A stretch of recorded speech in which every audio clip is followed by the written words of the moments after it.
Boa noite, irmãos. Graça e paz de Jesus. É muito bom estar aqui com vocês novamente. Aqueles que nos acompanham também em casa, né?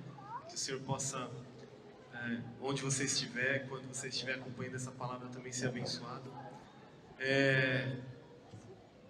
Zé, obrigado pela visita. Muito bom ter você aqui. Zé da Água está aqui com a gente. Obrigado. Deus abençoe. Muito bom estar aqui com você. Receber você aqui na nossa casa. Seja bem-vindo, viu? A gente ama muito você. Meus irmãos, vamos abrir, sem mais delongas, as nossas Bíblias no livro de Efésios. Como nós estamos nessa série de mensagens sobre o livro de Efésios. E de tempos em tempos eu procuro sondar os principais assuntos que se levantam, que se tornam importantes serem respondidos. E eu ouso dizer, né, sem nenhum tipo de pesquisa, nem de uma forma bem empírica, assim, que o assunto do momento é a gente responder o que é ser igreja. Eu acho que nós precisamos urgentemente mergulhar nessa realidade, responder isso de maneira profunda, entender de fato o que significa isso em um tempo de tanta volatilidade, em um tempo de tanta liquidez, né, de tanta futilidade. Nós precisamos entender profundamente o que é isso. Eu sei que nesse tempo, na semana passada, nós tivemos um tempo glorioso. E eu espero que no dia de hoje a gente possa continuar nesse mesmo espírito, continuando a buscar o que de fato significa ser igreja. E como nós falamos no domingo passado, a carta de Efésios foi bem explicada aqui pelo pastor Juliano. Ela é uma carta do apóstolo Paulo, uma carta geral. Alguns ousam dizer que essa foi uma carta realmente não especificamente só para a cidade de Éfeso, mas para todas as igrejas daquela região e todas as igrejas cristãs que estavam ali sob o cuidado do apóstolo Paulo. E é muito profundo perceber a origem de toda essa exposição, a humildade do apóstolo Paulo e mais do que isso, a importância da consistência do evangelho que ele apresenta nos primeiros trechos, né, nos versículos até o versículo 22 do capítulo 1. É como uma exposição consistente do que é o evangelho e a sua aplicação prática na nossa realidade. Eu irmãos, tenho uma angústia interior, tá? Eu vou compartilhando aqui com vocês algumas delas. Mas uma angústia interior que eu tenho é a dificuldade que a gente tem em lidar com a aplicação de uma realidade. A gente, geralmente, eu falei isso na Conexão essa semana, falei isso na nossa Home Church em Santo André, e é uma angústia para mim quando a gente tem que lidar com assuntos espirituais e a gente espiritualiza absolutamente tudo. A gente abstrai muitas coisas, sendo que o apóstolo Paulo está querendo informar para a gente algo que é mais real do que a nossa própria realidade. É algo que faz com que a nossa realidade seja palpável e real. Está antes da nossa realidade. É como aquela música, né, que diz que és mais real que o chão que eu piso, és mais real que o ar que eu respiro, és mais real que essa realidade que me circula. E a gente sempre, quando tem um problema, a gente geralmente joga para o espiritual, sendo que o Senhor está tentando trazer a gente para um lugar de realidade, de vivermos, encarnarmos as profundezas do Evangelho, daquilo que Ele fez, meus irmãos. Não é daquilo que nós podemos fazer, não é daquilo que fizemos, não é sobre o que nós plantamos, mas é sobre o que Ele fez.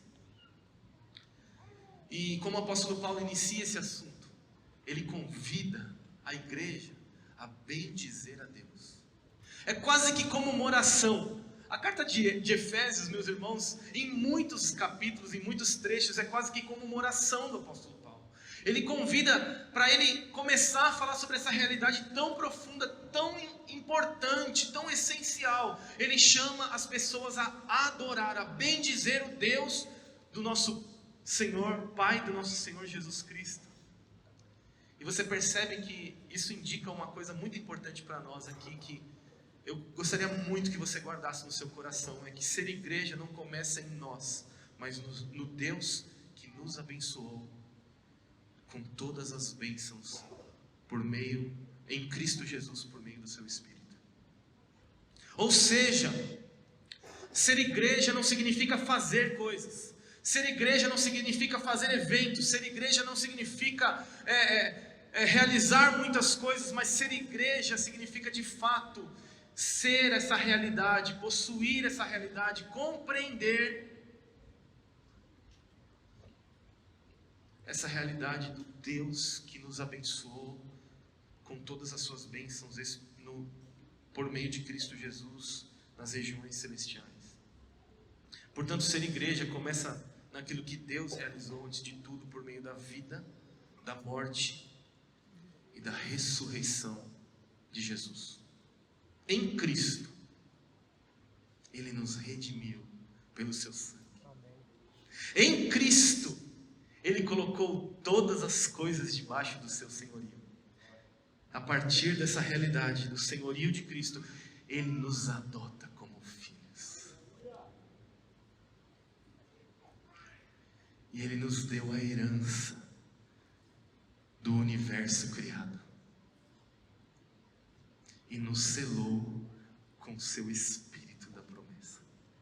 Meus irmãos, eu acho que só de nós falarmos essas realidades, nós já poderíamos sairmos daqui cheios dessa realidade de Cristo Jesus. Uma vez eu ganhei um curso de coach, e eu fui fazer, eu tenho muita dificuldade com esse tipo de coisa, né?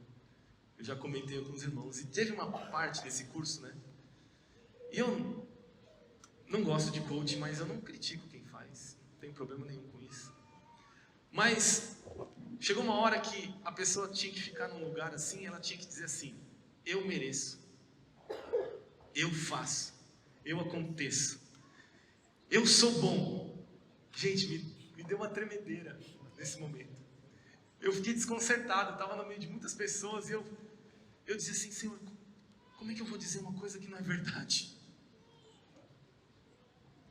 E aí eu fiquei: Senhor, o que eu vou falar para não desapontar a pessoa? Eu sou extremamente fleumático, assim, né? Preocupado com o que as pessoas vão pensar e tudo mais. Eu fico tentando articular algumas questões para não incomodar as pessoas e não deixar elas sem graça. E aí o Senhor me deu uma estratégia, eu virei de costas. Foi muito engraçado.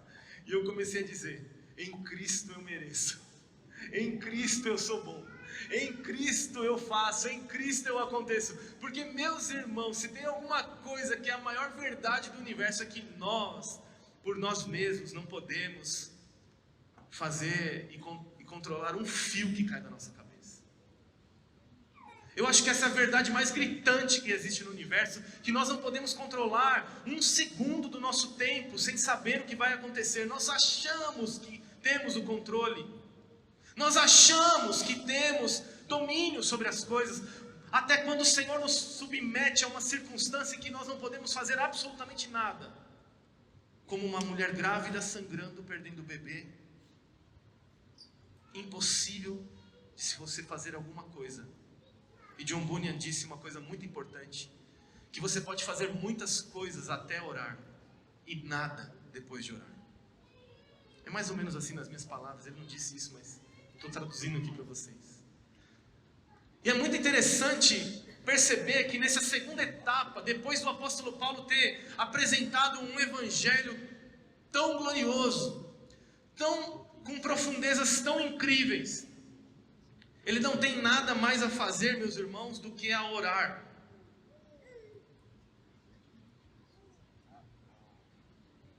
A igreja não precisa de mais nada, ela já tem tudo. Ela tem Cristo, e Cristo é tudo que a igreja precisa. Nós já temos. Nós não precisamos fazer coisas para sermos aceitos. E, meus irmãos, eu sofri muito bullying na escola. Essa semana eu conversei com um casal sobre esse assunto. Eu sofri muito bullying. Eu não sei se você sofreu, mas eu sofri muito. Eu era baixinho e gordinho. Então meu apelido era Batatinha. E por muitos anos da minha vida eu fiz coisas para ser aceito em grupos. Porque eu acho que as pessoas iam gostar de eu fazer tal coisa, ou de eu me parecer de certa forma. E é basicamente isso, meus irmãos, que a igreja tem, para o lugar onde a igreja tem caminhado, ela tem feito coisas para se parecer cool, legal, tipo, interessante. Para ser aceita por alguém, ou por um grupo, ou pelo quê, não sei, mas a gente muitas vezes busca isso, eu fiz isso muitas vezes, até o Senhor Jesus me encontrar e eu descobri que eu não precisava fazer absolutamente nada para ser aceito, eu já tinha sido aceito. E tudo que eu fizesse depois dessa realidade, não era porque eu precisava ser aceito, era porque eu fui aceito. Não era porque eu precisava ser amado, era porque eu tinha sido amado já. Não era porque eu tinha que ter sucesso, não, era porque o sucesso já tinha sido dado a mim. E eu acho que essa, meus irmãos, é a angústia do apóstolo Paulo nesse tempo, em revelar isso aos irmãos e à igreja, e principalmente nessa carta que nós vamos ver. E na segunda parte, que é o que nós vamos estudar agora, o apóstolo Paulo quase está dizendo assim: olha, o foco de vocês é esse aqui. Não se esqueçam disso aqui. Porque se vocês se esquecerem disso aqui, vocês se esqueceram do Evangelho de Cristo. Se vocês se esquecerem disso aqui, tudo que vocês fizerem será outro Evangelho. Se vocês se esquecerem disso aqui, se vocês não passarem por esse processo aqui, tudo que vocês realizarem será mera sombra, mera poeira, mera fumaça daquilo que Cristo, daquilo que Deus realizou por meio de Cristo através do seu Espírito Santo. E por isso nós somos chamados a ser. Por isso o convite é um convite à identidade. O convite é um convite à percepção de uma realidade que é comunitária. Que não é individual. Eu falei pausado para chamar a sua atenção. Porque durante toda a explicação do apóstolo Paulo no trecho anterior, a Trindade é revelada de forma escrachada. O Deus Pai do Senhor Jesus por meio do Espírito. O Deus Pai do Senhor Jesus por meio do Espírito. Portanto, a origem de Deus é plural. Deus não se constitui um ser individual. E essa é a grande loucura de todo esse processo. Portanto, a igreja não nasce de um indivíduo, ela nasce de uma família. A igreja não nasce de uma pessoa, ela nasce de um grupo de pessoas que estão juntas por causa de algo maior do que elas mesmas, desempenhando cada uma a sua função de servir e amar uns aos outros para a glória de Deus Pai e para a manifestação do amor de Cristo a todo aquele que não crê. E isso é glorioso, meus irmãos. Portanto, depende muito, preste muita atenção nisso, eu estou tentando correr. São muitas informações, eu não me sinto nem digno de falar isso com os irmãos. De tão profundo que são essas informações aqui. Portanto, depende muito a nossa vida como igreja, a sua vida como família, como pessoa que tem uma função na sociedade, na sua família, no seu trabalho, aonde você está. Depende muito o ponto de vista, a perspectiva que você enxerga as coisas, que nós enxergamos as coisas. Desculpa, eu usei o pronome errado para essa série. Essa série não tem o pronome você, desculpe. Essa série só tem o pronome nós. Porque em todo o texto você não vê o apóstolo Paulo dizendo, porque você precisa ver. porque você precisa fazer, porque você vai ter sucesso. Ele diz, para nos abençoar, para nos redimir, para nos levar. E essa é a realidade mais linda que a igreja pode vivenciar. Todo mundo conhece a história do vendedor de chinelos lá no Tibete, né? Mandaram 2 vendedores lá de chinelos e o primeiro vendedor disse assim, gente, chegou lá no Tibete, todo mundo descalço. Ele falou, cara, esquece, o planejamento vai cair, porque, cara, ninguém usa chinelo aqui e não vai dar certo. E o outro falou, ligou para a empresa e falou, mano, começa a produzir chinelo, porque aqui nós vamos vender até não querer mais. Ninguém usa chinelo aqui. Percebeu a diferença? Quando você encontra um copo pela metade, você pode dizer, nossa, que copo meio vazio. Ou você pode, nossa, ele está meio cheio. É uma questão de por onde, ou com qual perspectiva você está olhando aquela questão. E o apóstolo Paulo está conduzindo a nossa perspectiva aqui, nesse segundo trecho. Por exemplo, se você gosta de banoffee, quem gosta de banoffee? Delícia, né? E a torta da Nanica? Ó, fazendo merchan sem ganhar nada. Merchan. Uma delícia, né? Teve aqui ontem o Overbicho, tinha Nanica aí. Imagina que você ganhou uma tortona da Nanica, assim, gigantesca. Uma delícia, de banoffee. Aí você deixa lá na sua geladeira e vai embora, vai estudar, vai trabalhar. Quando você chega, 1/4 da sua torta tá, tipo assim, desapareceu. Você pode enxergar de 2 formas. Você pode falar, quem foi o miserável, né? Filisteu incircunciso, né? Como a gente fala assim, para não falar palavrão, né? Crente não fala palavrão. Quem foi o incircunciso, o filisteu, que eu só tenho 3/4 da minha torta para comer. Eu tinha planos aqui para distribuir aqui, enfim.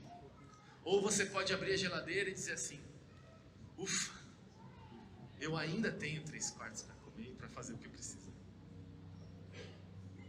O apóstolo Paulo está querendo mostrar para a gente que é por aí que a coisa vai se desdobrar nesse próximo capítulo, no capítulo de hoje. Ele está nos dizendo com esse trecho que há algo em que nós precisamos nos concentrar, mais importante do que outras coisas.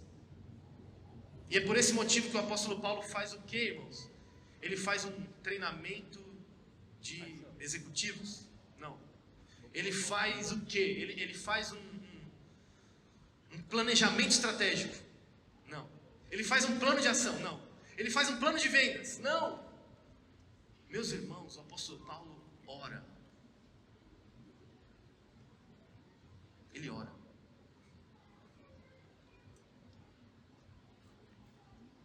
Depois de um tratado que ele escreveu no primeiro trecho do Evangelho, na sua maior profundidade, nós poderíamos até dizer que o Evangelho está todo naquela passagem ali de Paulo. Tudo que Jesus fez e o que realmente importa nas nossas vidas se resume no trecho anterior daquilo que ele disse. Talvez uma das maiores quedas da igreja nos nossos dias seja se distanciar dessa realidade e passar a defender outras coisas que não são importantes, ocupando o centro do nosso esforço, deixando de lado tudo que Deus realizou em Cristo nas regiões celestiais. A presença dessa trindade mencionada no trecho anterior é marcante. Assim como nesse trecho de hoje, ela também vai ser desdobrada. O apóstolo Paulo vai voltar a falar sobre essa realidade comunitária de Deus, mas por meio de uma oração. O que ele quer dizer com isso, meus irmãos? Que toda essa verdade que ele ensinou no trecho anterior não pode ser compreendida em um ambiente onde Deus não se manifesta. Toda essa realidade em que nós já temos em Cristo Jesus, que nós já somos em Cristo Jesus, nós fomos perdoados, fomos adotados, fomos redimidos, alcançamos bênçãos nas regiões, a bênção de Cristo na região celestial. Essa realidade não pode ser compreendida compreendida de maneira humana. Não há nada que eu e você possamos fazer, meus irmãos, eu preciso te dizer essa verdade. Não há nada que nós possamos fazer para compreender isso, por isso a atitude do apóstolo Paulo é orar. Porque na oração, ele encontra essa realidade onde há uma percepção da nossa comunhão com Deus, da nossa relação com Deus. E o apóstolo Paulo podia orar por muitas coisas, meus irmãos. Ele podia orar dizendo: uau, que templo magnífico que os efésios construíram. Uau, que banda extraordinária que eles formaram. Uau! A moda agora é falar uau na pregação, né? Uau! Que igreja magnífica. Não, ele diz, e nós vamos ler assim pausadamente: por isso também eu tenho ouvido a respeito da fé que vocês têm no Senhor Jesus e do amor para com todos os santos. Não cesso de dar graças por vocês, mencionando-os nas minhas orações. Qual o motivo que leva o apóstolo Paulo? Meus irmãos, nós estamos falando do apóstolo Paulo, tá? Que o Juliano já explicou quem ele é no domingo passado. Se você não assistiu, vai lá no YouTube e assiste. É muito louco. O cara era incrivelmente bem preparado, incrivelmente pronto para a tarefa de espalhar o evangelho por todo o mundo gentil. E se o apóstolo Paulo está dizendo que ora por alguma coisa, meus irmãos, você tem que prestar atenção pelo que ele ora. É mais ou menos isso que a gente quer dizer aqui. E ele não orou por nada mais, nada menos do que a fé e o amor que os efésios estavam manifestando. E somente isso era motivo. Nós temos muitos motivos, né, meus irmãos, para agradecer. Muitos motivos. Nós temos milhares de motivos para agradecer ao Senhor. Mas o apóstolo Paulo, incessantemente, ele diz: eu não cesso de dar graças ao Senhor pela fé e pelo amor que vocês têm entre vós. Para mim, o apóstolo Paulo está dizendo os dois pilares que você vai ouvir durante toda essa série de mensagens. Eu não sei se você já ouviu na mensagem anterior. Eu não estava, eu assisti um trecho, não consegui assistir tudo, tá, irmãos? Vou confessar aqui. Que é em que o livro de Efésios está dividido. E na primeira parte do capítulo 1 até o capítulo 3, no final do capítulo 3, nós vamos perceber o primeiro pilar do Evangelho, que é como um indicativo da razão por que nós existimos. Veja, não é o fazer, é um porquê nós fazemos. Porque o fazer não vem primeiro.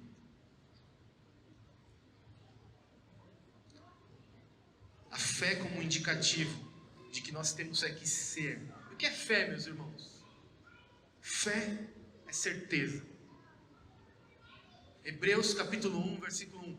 Fé é a certeza, a convicção. Eu gosto da palavra fé, é conhecimento. Se eu soubesse salvar uma mulher grávida em processo de aborto, eu teria feito. Mas eu não sei. Eu não posso.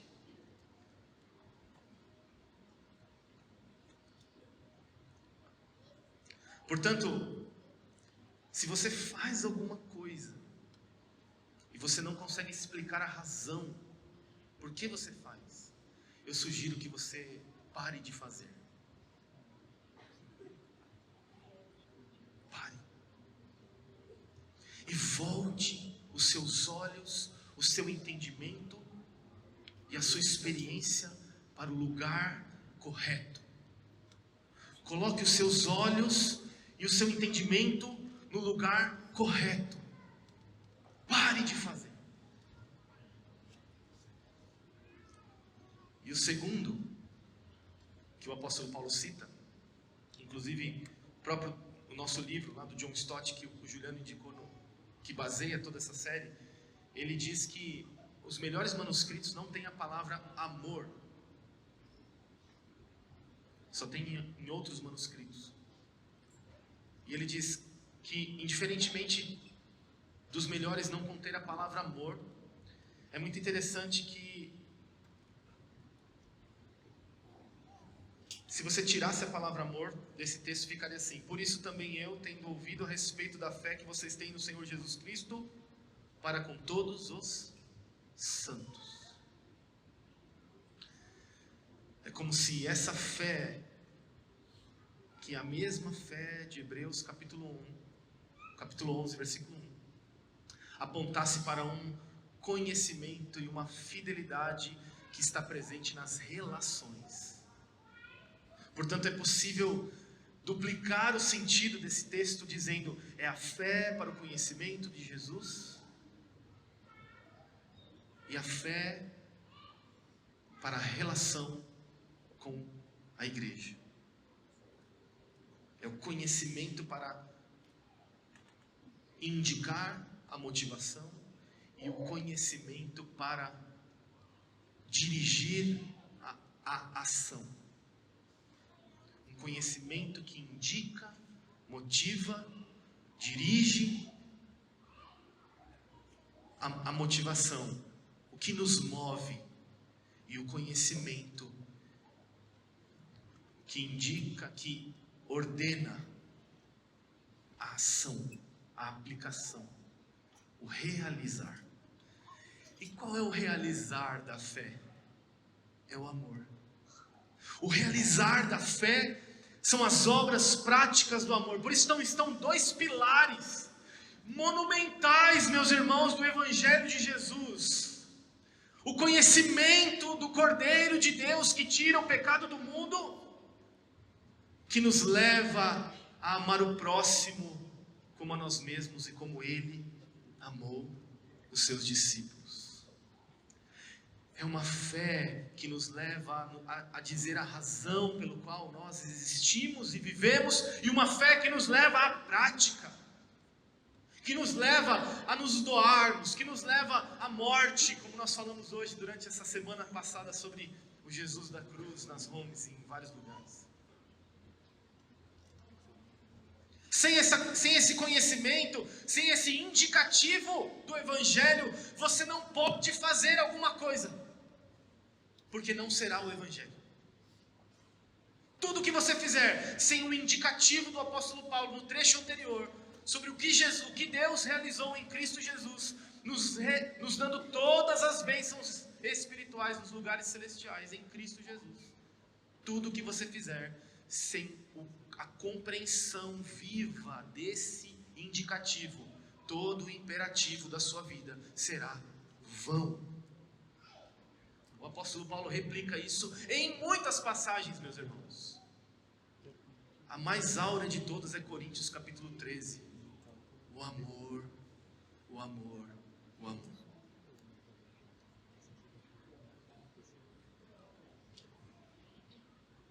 Paulo faz uma oração. Isso motiva Paulo a orar incessantemente. Ele não ora incessantemente por dinheiro. Ele não ora incessantemente por templos. Ele não ora incessantemente Ele ora incessantemente dando graças a Deus pela fé no Senhor Jesus e pelo amor que os efésios tinham nos santos. É bem interessante que, por mais importante que seja, compreendermos a realidade que nos foi exposta, quando se trata da doutrina principal do Evangelho de Cristo, o apóstolo Paulo faça uma oração. Tem mais indicativos nisso. Isso indica também, dentre muitas coisas que nós falamos, que o entendimento dessa doutrina, como também dessa realidade que fomos inseridos em Jesus, só podem ser assimiladas por meio do Espírito Santo. por isso que ele ora. Compreender apenas com o nosso intelecto não é suficiente para preparar você para morrer pelo seu próximo. Compreender apenas que Jesus nos abençoou nas regiões celestiais, uau, e eu sei muito sobre isso, eu sei o grego, eu sei o hebraico, eu sei o aramaico, eu sei o holandês. O holandês é difícil. O alemão. Compreender tudo isso não adianta, se isso não for uma assimilação profunda na sua alma, gerada pelo Espírito Santo de Deus. É por isso que a oração aqui é a segunda, que na verdade já é a primeira ação de Paulo, quando ele diz assim: bendirei, bendito seja o Deus. Ele já está orando, porque nós não estamos falando de algo que é algo compreendido apenas com os nossos intelectos. Tem uma frase de Calvino que é muito interessante, ele diz: a doutrina não é um assunto da linguagem, mas da vida. Não pode ser aprendida apenas pelo intelecto e pela memória, como outros ramos da aprendizagem, mas é recebida apenas quando domina toda a alma e encontra sua habitação no mais íntimo do nosso coração.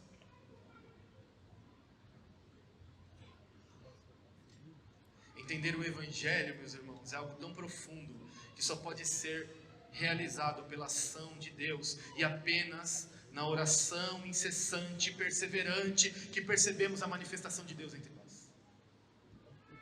Eu ouvi uma frase do Bob Sorge essa semana que diz assim: ore até que Deus lhe responda, mesmo que seja um não.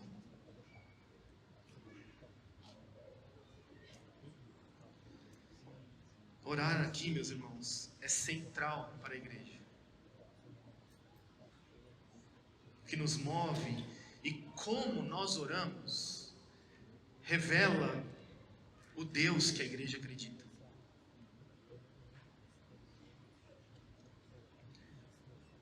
Não orar por orar, mas o Senhor está convidando a gente também aqui a seguir o ensino de Paulo pela oração. Percebam por que ele estava orando. Por que Paulo estava orando, meus irmãos? Versículo 17, vamos ler. Peço ao Deus de nosso Senhor Jesus Cristo, o Pai da glória, aqui poderia ser traduzido como o glorioso Deus, que conceda a vocês, preste atenção, espírito de sabedoria e de revelação. No quê? No que você vai ganhar no final do mês? Nas vendas que você vai fazer? No negócio que você vai fechar? Não. No pleno conhecimento dele. Vou ler de novo. Peço ao Deus de nosso Senhor Jesus Cristo, a Trindade aqui, glorioso Deus, Pai da glória, que conceda a vocês espírito de sabedoria e revelação no pleno conhecimento dele. Essa oração de Paulo, meus irmãos, prestem muita atenção, é como uma bússola para nós, para que nós possamos viver à luz da realidade de que Deus já nos abençoou, Deus já nos entregou, Deus já realizou, antes que nós fôssemos formados no ventre da nossa mãe, Jeremias capítulo 1, versículo 5, antes que a terra fosse formada, como diz o próprio trecho de Efésios capítulo 1, versículo 3, antes da fundação do universo, Deus já havia manifestado o desejo de nos abençoar em todas as coisas em Cristo Jesus nas regiões celestiais. E nós sabemos o que é regiões celestiais, é todo o ambiente de Deus que nos cerca próximo de nós. Amém? Estão comigo? A oração do apóstolo Paulo, que revela a Trindade novamente, é para que nós percebamos a realidade da qual fomos inseridos. E para percebermos, os olhos do nosso coração precisam ser abertos para o conhecimento conhecimento de Jesus. Se você não conhecer Jesus, você não entende a realidade da qual você foi inserido. No versículo 18, ele diz o porquê ou para que ele ora. E como esse espírito de revelação pode se manifestar. No versículo 18 ele diz: peço que ilumine os olhos do coração de vocês.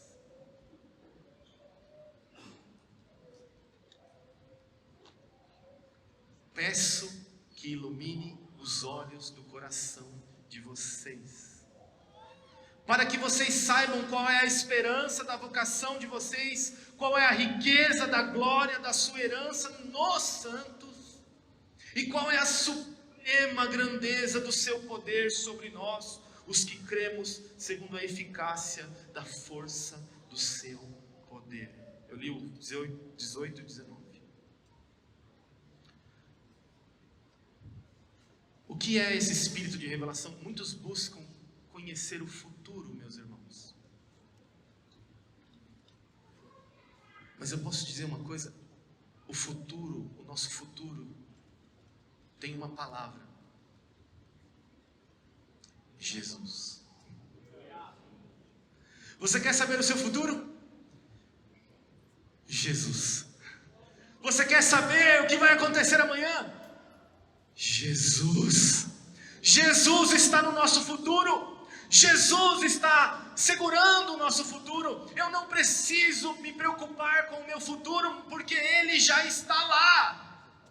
E se Ele já está lá,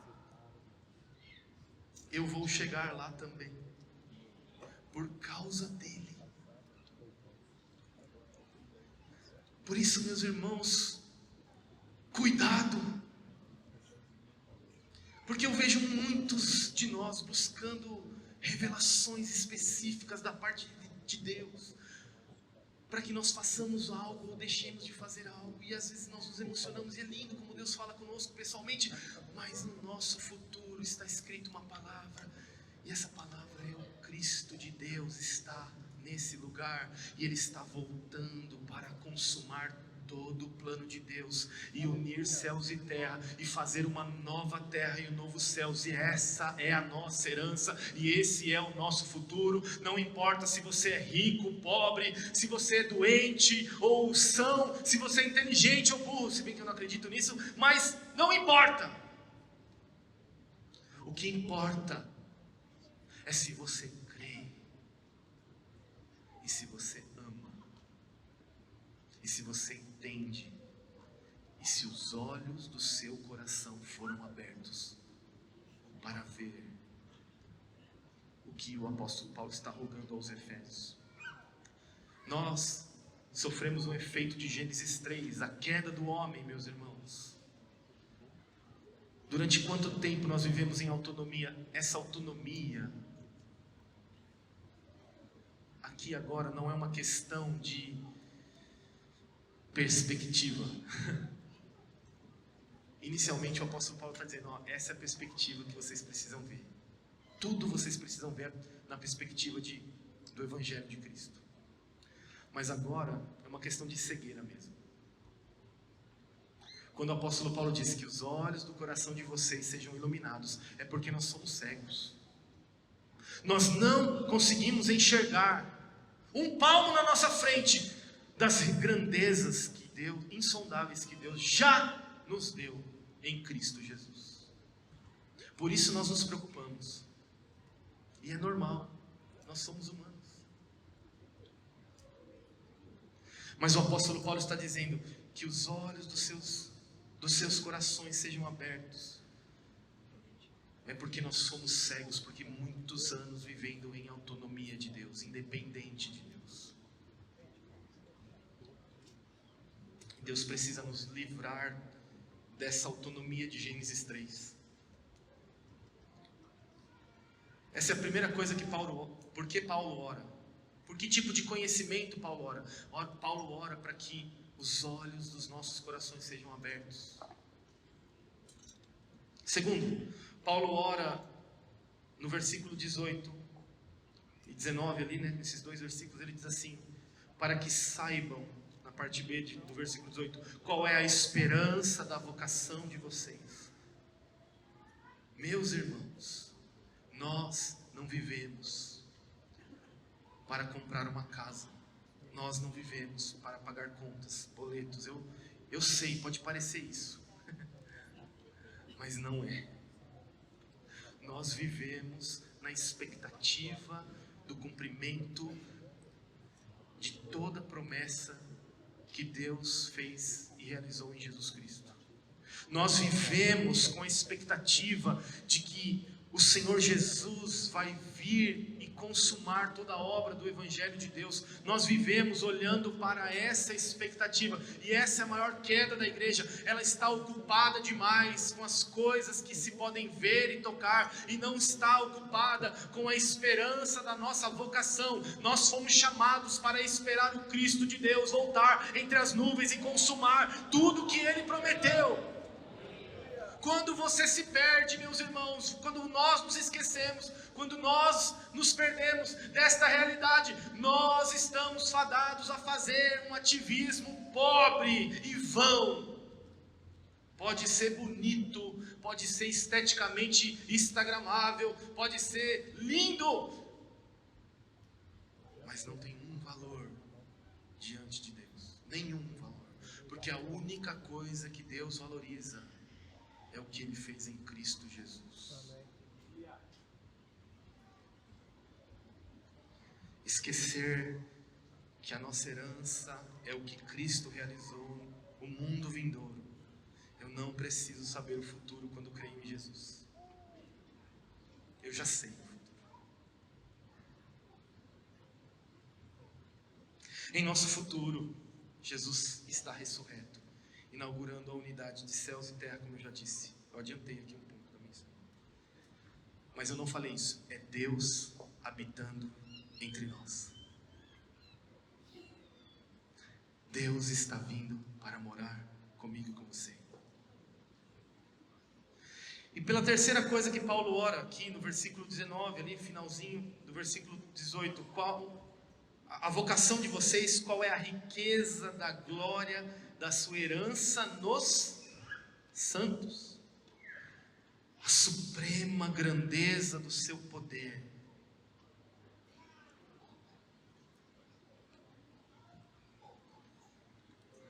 Olhos iluminados, esperança da vocação, herança santíssima, herança do mundo vindouro, do universo criado.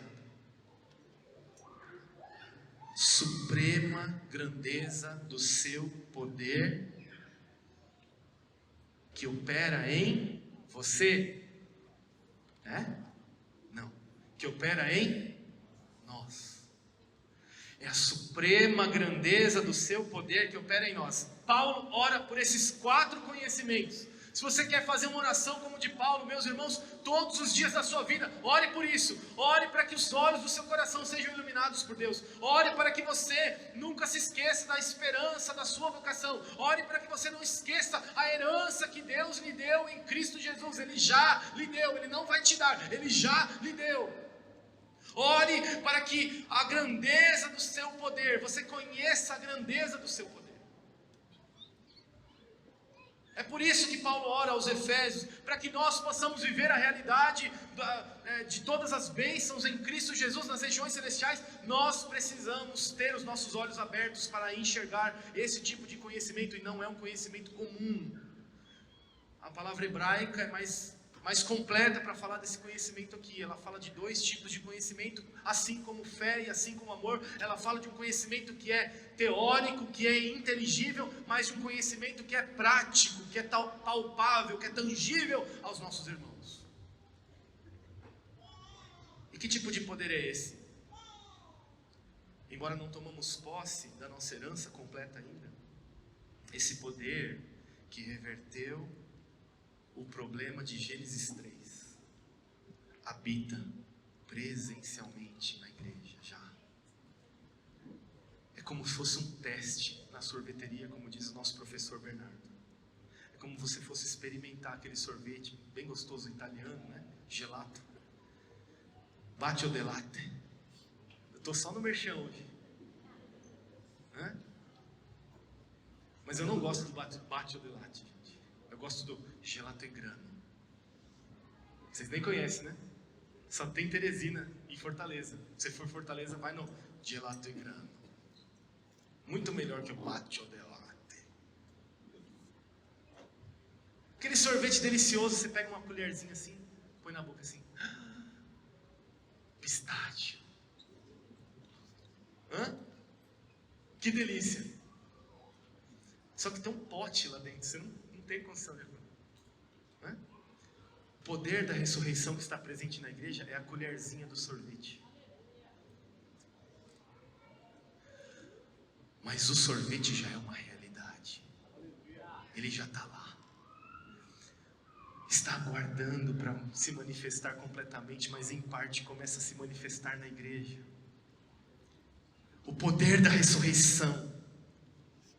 Embora não tomemos posse totalmente, já é possível, segundo o apóstolo Paulo, que diz no versículo 20.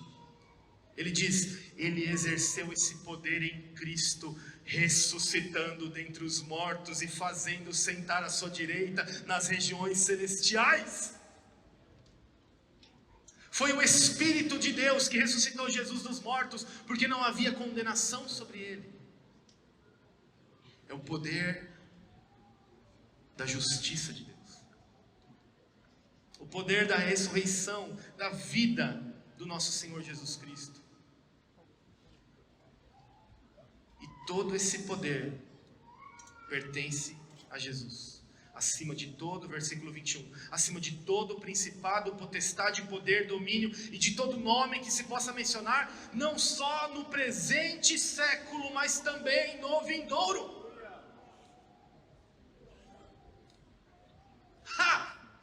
Olha o futuro aqui, ó. Você não precisa se preocupar. Apenas se você não crê. Apenas se os seus olhos não foram iluminados. Aí você precisa se preocupar.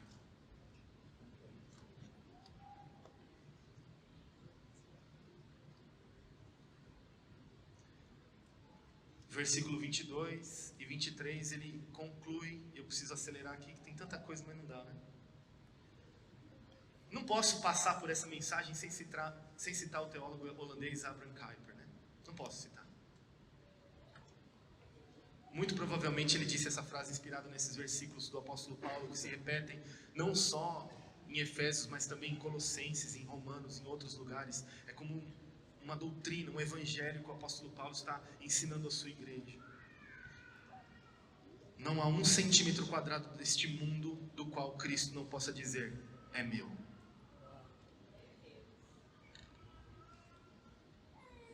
Teólogo holandês, primeiro-ministro, uma série de coisas ele foi. Tudo que fazemos em nosso dia a dia, picar cebola e alho que nos faz chorar. Alhos cheira a mão, né? Fica cheiro. Levar o nosso filho na escola, fazer lição de casa com o filho, cozinhar, dirigir, trabalhar.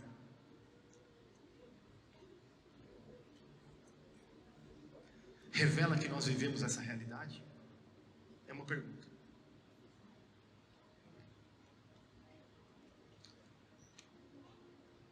Se não, nós não estamos nela.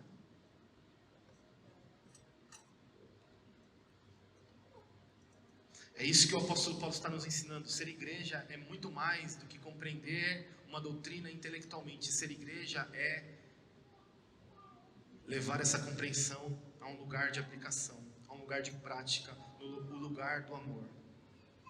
E no versículo 22, meus irmãos, é para fechar esse ensinamento. Ele diz, ele sujeitou todas as coisas debaixo dos pés de Cristo, e para ser o cabeça de todas as coisas, o deu a você. para ser o cabeça de todas as coisas, o deu à igreja.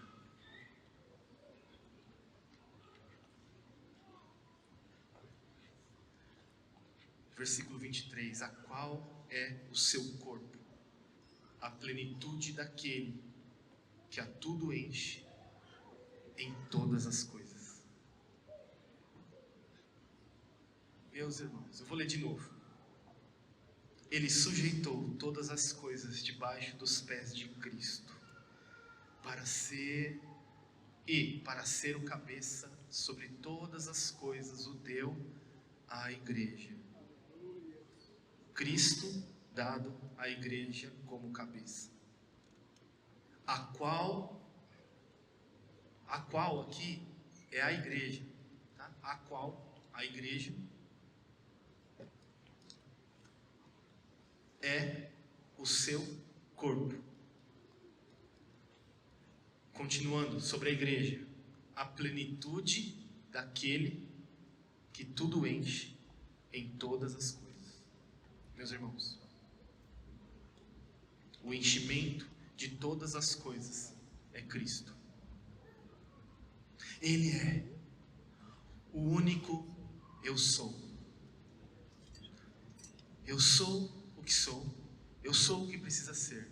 Eu serei o que precisa ser. Cristo enche todas as coisas em todos os lugares. Mas Ele faz isso por meio da igreja.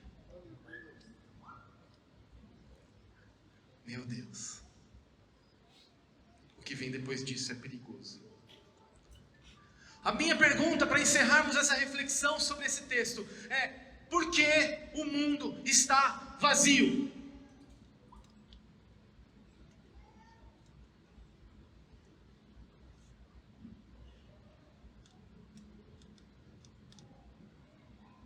Porque a igreja, que é a plenitude de Cristo, aquele que enche todas as coisas, sobre o que todas as coisas no universo, nos céus e na terra, debaixo da terra, estão sujeitas a esse nome, porque Deus o fez assim, na sua morte e ressurreição, o Cristo de Deus. E quando a gente fala o Cristo, o apóstolo Paulo está querendo dizer o Jesus ressurreto, o Cristo de Deus, aquele que concluiu a vontade do Pai, aquele que está sentado à destra de Deus Pai Todo-Poderoso. Não enche o mundo. E se o mundo está vazio, é porque nós, que somos a plenitude de Cristo, que é tudo isso, não enchemos o mundo.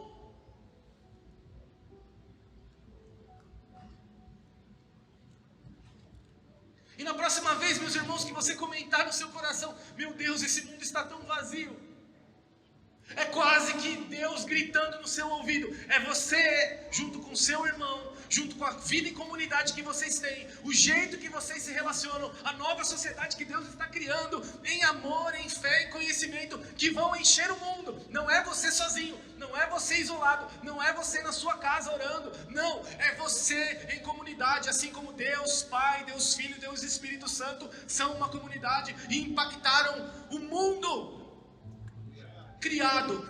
É você e eu, somos nós, a plenitude de Cristo Jesus, aquele que enche todas as coisas em todos os lugares que precisamos encher o mundo. E se o mundo está vazio, meus irmãos, é porque a igreja não o está enchendo. Ela não representa o sabor pistacho delicioso do que é a herança do universo que está por vir. Se o mundo está vazio, é porque nós não entendemos essa mensagem. É porque nós talvez estamos fazendo coisas ativistas, realizando coisas, fazendo muitas coisas, e muitas agendas, e muitas coisas, e muitas programações, e a igreja precisa disso, precisa daquilo, e precisa daquilo outro. A gente precisa do evento X, do evento tal. Nossa, você viu aquela igreja, como ela faz a comunicação? Olha só como que o plano estratégico deles é incrível. O mundo continua vazio, porque não entenderam o indicativo principal do Evangelho de Deus, de que nós já somos amados, de que nós já fomos adotados, de que nós já fomos redimidos. Nós usamos tudo isso para nós mesmos. A iluminação de toda essa realidade, o contexto que Cristo é revelado em seu conhecimento pleno, aquele que enche todas as coisas, é a realidade da comunidade da igreja. Não é você sozinho, nem eu sozinho, meus irmãos. Nós não fazemos absolutamente nada sozinhos, nem no banheiro. Muitas pessoas fizeram coisas antes de você ir no banheiro, para você pegar tudo legal. Nós precisamos entender essa realidade. O pronome da igreja não é eu, não é você. O pronome da igreja somos nós, em Cristo Jesus. Você quer conhecer isso? Você quer conhecer esse Jesus? Você quer encher o mundo? Então você precisa mudar a sua oração. Nós precisamos mudar a nossa oração. Nós precisamos orar pelo conhecimento de Cristo Jesus. Nós precisamos definitivamente colocar esta realidade do Evangelho antes do nosso fazer.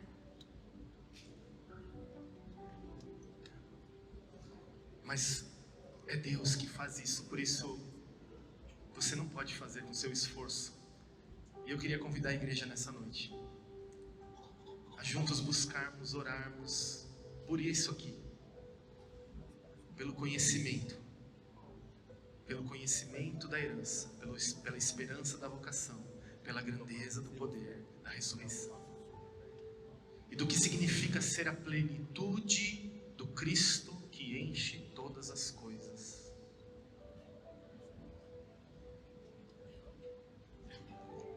Tudo em todas as coisas. Veja que é uma redundância, né? Tudo em todas as coisas. Tudo em todas as coisas. É o Cristo que enche.